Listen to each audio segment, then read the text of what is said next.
Hello বন্ধুরা, তোমরা সবাই কেমন আছো? আজকে রোববারের সকাল। বাবা বাজার থেকে চলেও এলো, লাল শাক নিয়ে এসছে। রোজ দিন ভাবি আজকে একটা মিনি ব্লগ ছাড়বো, কিন্তু হয়ই না। তোমরা এত আমাকে সাপোর্ট করো মিনি ব্লগ দেখতে, তো ভাবলাম চলো আজকে আমি একটুখানি ঘরোয়া রান্না বান্না।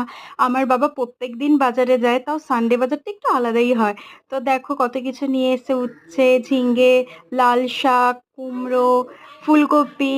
ফুলকপি শীতকালেই বেশি ভালো লাগে, তাই না? গরমকালে ভালো লাগে, শীতকালে ফুলকপিটা যেন খুব টেস্টি হয়। যাই হোক, বাবা পেয়ে গেছে যখন বাজার থেকে নিয়ে এসে, দেখো চিকেনও নিয়ে এসছে।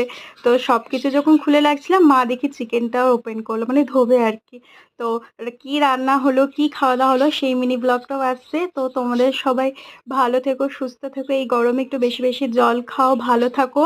আর বাইরে বেরালে অবশ্যই সানস্ক্রিন আর ছাতা নিয়ে বেরিও। আর নতুন মিনি ব্লগ দেখার জন্য চ্যানেলটাকে সাবস্ক্রাইব করো। Thank you so much.